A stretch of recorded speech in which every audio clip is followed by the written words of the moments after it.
I rise here in support of this bill. But I'm pausing because sometimes I wondered if it seems like I'm in some new kind of, I guess that's the word, a twilight zone. And there's a reason why. Huh? 50,000 people working CPAP and you're not worried? That was the best they could have done for them? I think Cut grass? the AG put it well when he says the definition of madness is people will do the same thing but somehow expect a different result.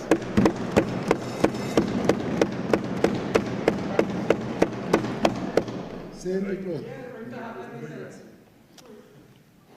I think it's Samuel Johnson has a quote that people need to be reminded more than they need to be instructed.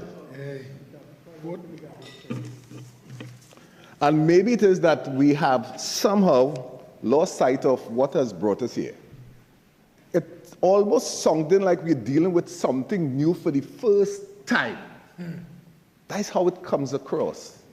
Hey, there's something called crime, and we're now trying to figure it out. Consult.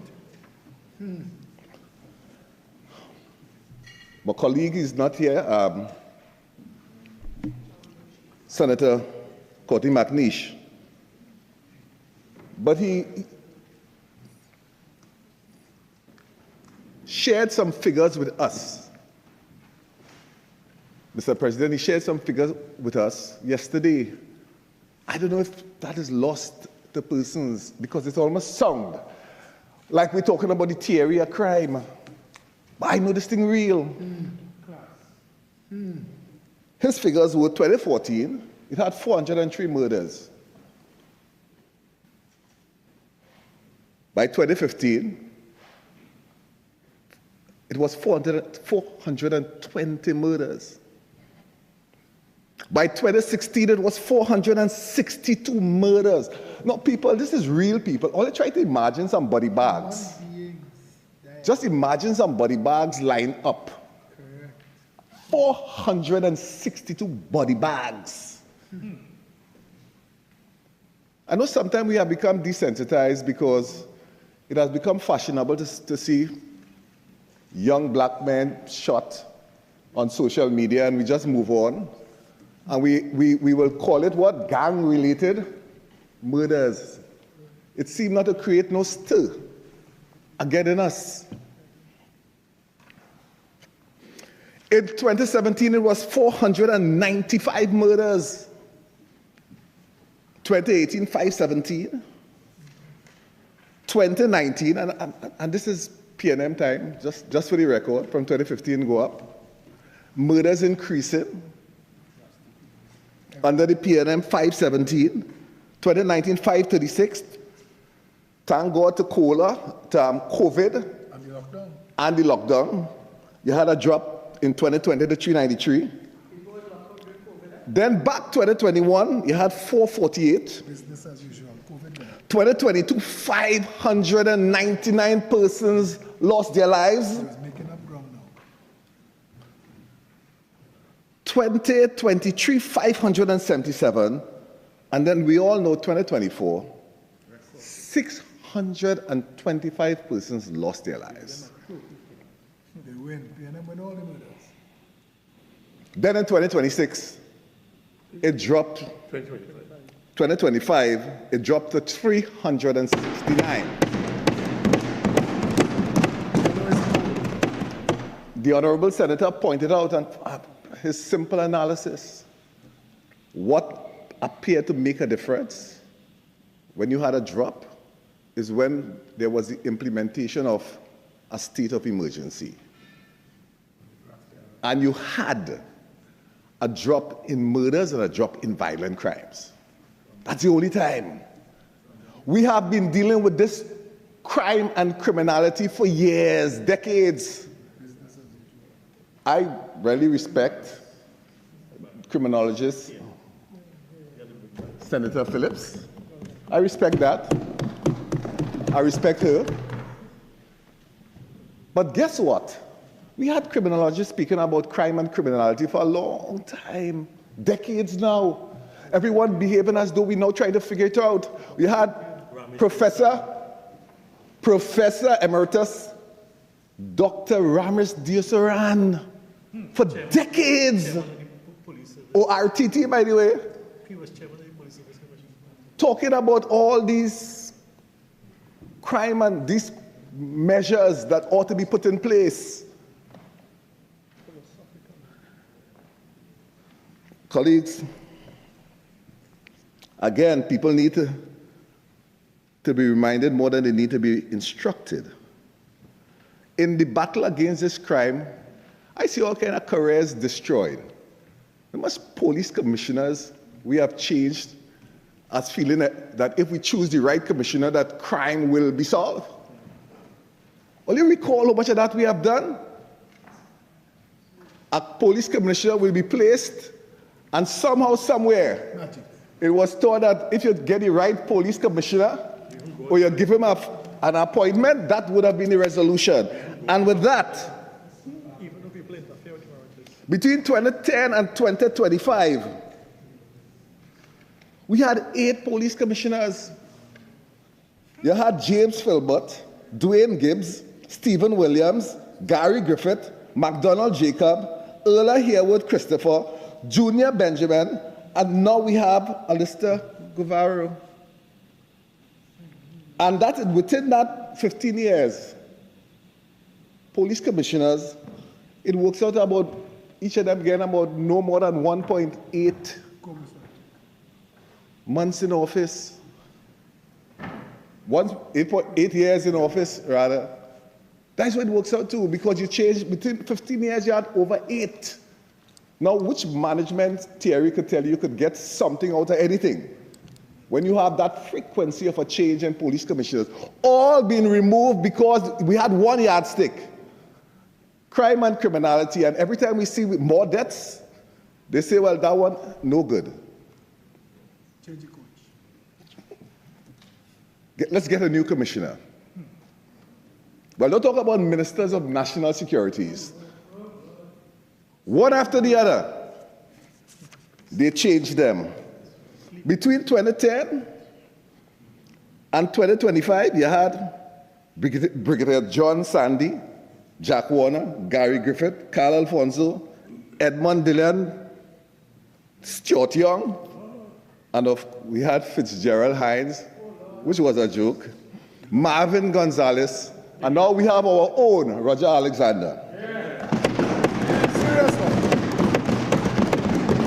Again, that works out to about 1.6 years in that short space of time for any minister of national security to do anything. We keep changing them out, saying that something is wrong. That becomes probably one of the most feared posts, because you go there, you know you're going to be called some kind of failure in 2 shakes. But that was the reality. And all that is we trying to battle with the crime and criminality in this country.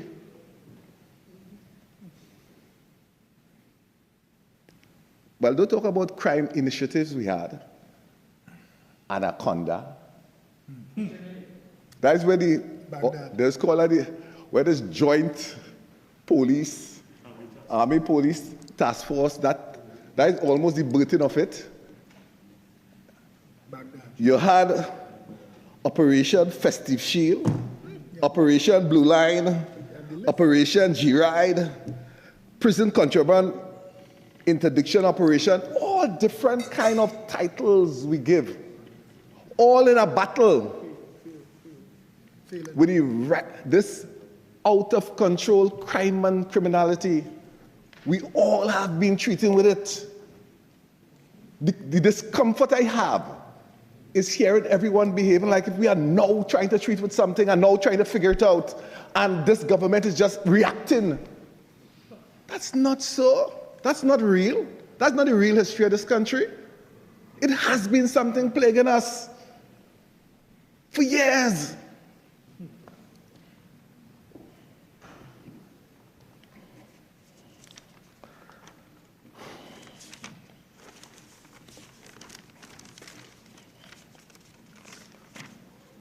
I want to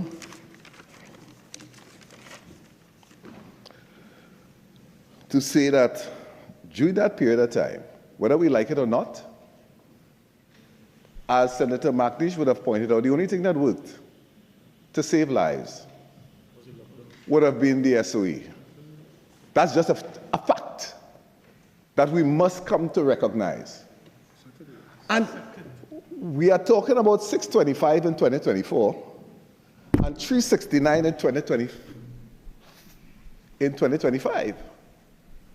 That's a difference of 256 lives that were possibly saved. When you look at the trajectory, every year it increases, it gets worse. So when you have a situation from 2024 to 2025, 256 murders less in our society, my God, that is something to give, to celebrate. And who could want to go back to that? Who could want to go back to that? So let's not behave as though we are now trying to figure it out. You have all the 20 years of numbers. For years we have been fighting and trying to treat with it. And whether we like it or not, whether it's a failure that we haven't, maybe there's more to try to figure it out. But here was the truth. The truth is this society had to wake up and accept that the only time we have been able to have a dent on crime and criminality is when there have been an SOE, and with that we have saved real lives. You know, it's 256. I wish I could ask everybody to put up their fingers and start checking the 256. One is alive and just till they reach 256. You know what happened? Your hands will get tired. You wouldn't be able to do this till you reach 256. There's a lot of lives saved. A lot of lives saved, and those lives that were saved is not in Westmoreland, it's not in Palmies, it's in the so-called hot spots. What we call in the stigmatized communities, those are the lives that have been saved. And there's a big deal.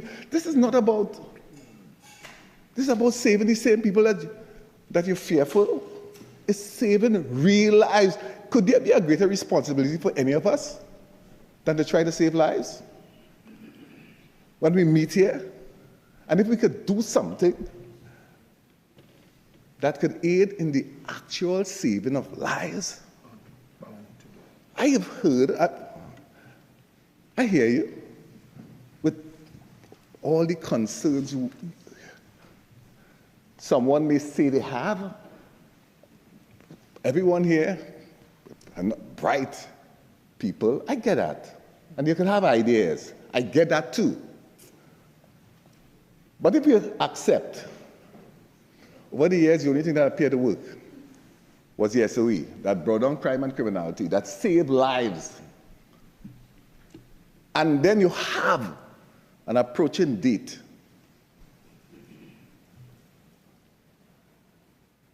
that, if we don't act, could result in going back to the carnage of young people dying and we're moving on. I don't think there's anything that any of us could want.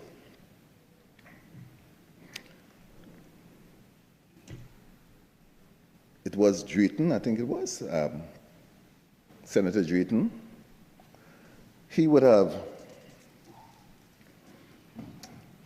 referred to hubs and life in a state of nature. And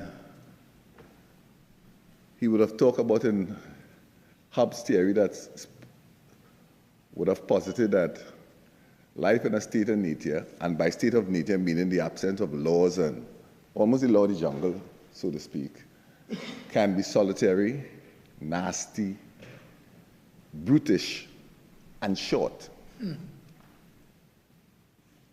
And you almost describe what we call a hotspot. Because that's what we're dealing with. Areas where that has become the norm. Areas where you and me will not even want to walk in the day. Well, for sure, you wouldn't even want to drive in the night. We all know it. This has been factual. It isn't games. There are places that we know it. You almost show us night follows day. You're going to see the gangs. You can't go across here. Invisible lines of turf and turf tap. Those things are real.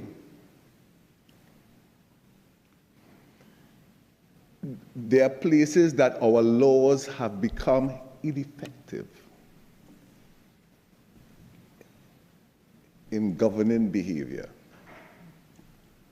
And what we are trying here is to find a way to treat with that. If what we have is not working,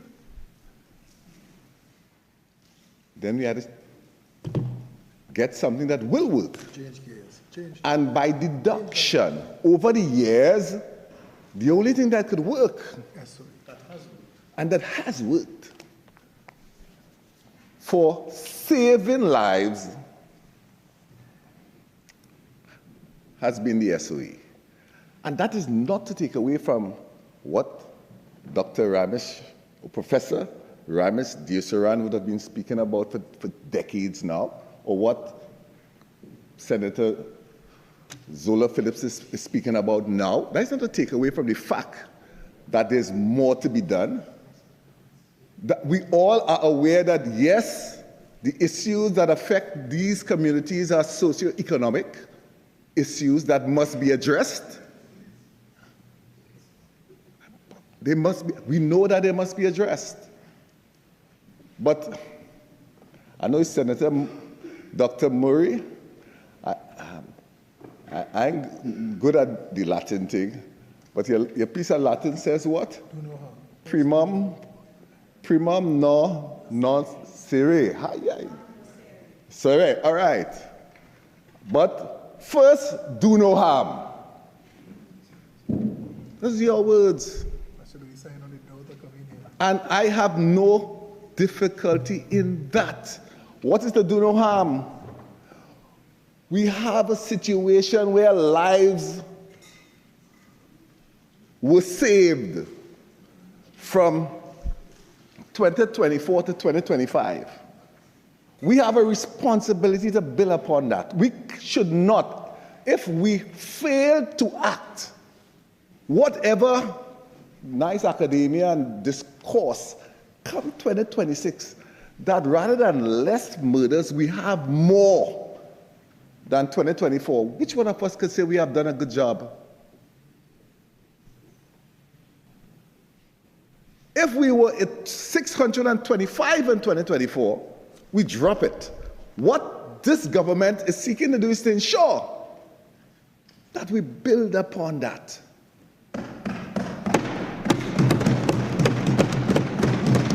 And this government has not disregarded that the social issues that they are important.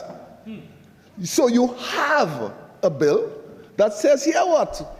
We're going to, the enforcement features of the SOE, like a good doctor, you have a wound, you have to stop the bleeding, we have to stop the hemorrhaging. In this case, we have to stop the bloodshed. And then we have a social transformation committee that is to look into how to deal with the social and economic issues that afflicts those communities. That's the simplicity of what this is about. Maybe there are many other ways to do it, but this is from this side, this is what this side is, this is how we're going to approach it. But it's not that something that we need to figure out. Yes, the long-term solution is to fix the communities. The communities, the 53 years of the PNM rule, those things didn't happen overnight. There's no quick solution. We can't sit down here and then tomorrow we find a solution. But here we could do one time. One time we could stop the deaths of young black men. Even as we should. Even as we fix it, we can stop it. There could be nothing wrong with that. To want to reduce the murders in our society. Anybody who have young adults, young children, having to travel, having to go out to work, come home, and we are all afraid for them. We want to have some control of the crime because I think it was Senator Lewis that when we were talking about the other bill, he mentioned about the tendency to blame, I think, the people rather than the policy. Yeah, that's true.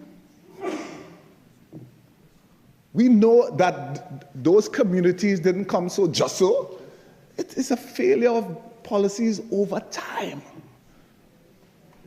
that resulted in these communities literally failing us. But to fix those, and you have all the social intervention, economic intervention that I heard you, Senator Leroy Baptiste, because there's a hot war that, yes, consultation is something that you demand. That consulting is good. But guess what? The urgency of this issue that has plagued this country for decades, it's time to stop behaving like we're trying to figure it out. We have to first do no harm. We have to get into these communities and stop the murder, try to close down those gangs that haven't control, and then we can look at all the social interventions, because if you have blood flowing out of a wound, you can't start surgically treating with that wound. You just must first stop the bloodshed. And then we can surgically deal with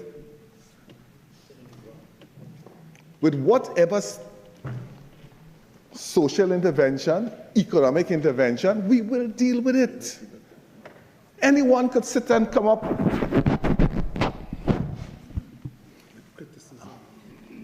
and have other perspective. But this is about real lives. This country, this has nothing to do with race. I want to be clear. Nothing to do with race. But part of our reality is this. We have been desensitized to black young men deaths. They're all over social media. The country will turn upside down. Someone of a lighter hue in Westmoreland or Goodwood Park, if there be any act of violence against such persons, it come like it's we awaken again. If it's a young black man being shot, completely gang-related murder, and they call a judge. Let it be a raid. Whether it's a home invasion or any kind of senseless killing of someone of a lighter hue in areas in the West, you'll have an uproar. That's part of our reality. That we could even think for a moment that we are debating whether or not we can have an alternative to supporting a bill that seeks to do, first and foremostly, continue saving lives. Is where I differ. I recall Senator Etienne making mention of Senator Allaha, and when he urging about January 31st, and almost like it was fear-mongering that was taking place on this side, as we're trying to cause senators to not engage in proper scrutiny. That's not what this is. What I understand is this. What works? What works? The only thing that has worked in stopping the bloodshed has been the SOE. I'm talking about stopping the bloodshed. We are not talking about the cure.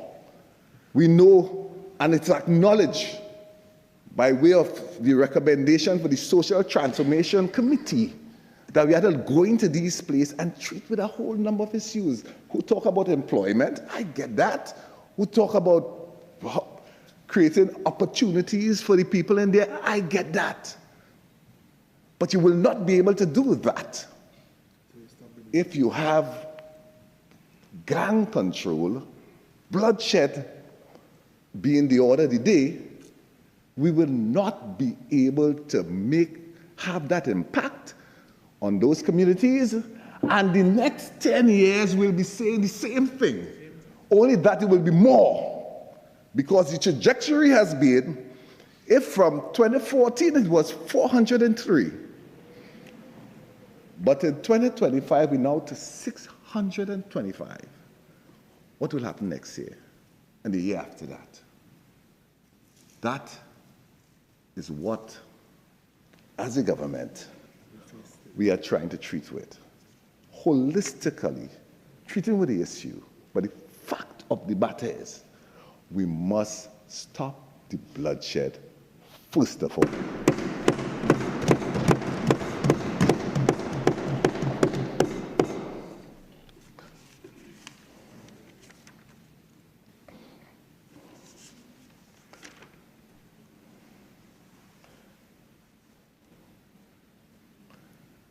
I want to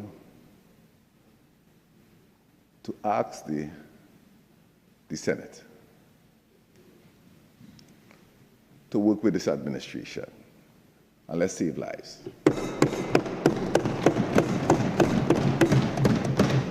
It is simply that. We can't afford to continue normalizing the death of young black men, because that's what's happening now. It has become normal. If we fail to act now, for whatever, I'm really not interested in politics. It's real to me. It is absolutely real. I've heard a lot of persons talk about the communities. I know for one, I know these communities. I've walked in these communities. I know persons throughout this east-west corridor. I know about John. I know about Beverly Hills. I know about Canada. I know about Picton Road. I know about Chumacak. I know real people. I know persons who have lost their lives. This is not the thing that I'm trying to figure out. Who feel they don't understand those communities, if it's a curfew you're trying to prevent, that curfew already exists. And I am saying to you that police presence are welcomed in those communities. That is what they need, not for it to be a long term, but so that we can start helping the communities. We cannot make us normal that Laventille will be Laventille and Mova will be Mova and Belmont and Degomate and just forget it for the next 10, 20 years. It's going to only get worse. And there is nothing else that has worked. Everything we tried, all this and that, like we tried to figure it out. We all know the answer. Stop the murders and then engage in intervention. But you had to stop the murders, you had to control the gangs. Otherwise you have no credibility. Or you will not be able to advance anything. in those Services make good neighbors. communities.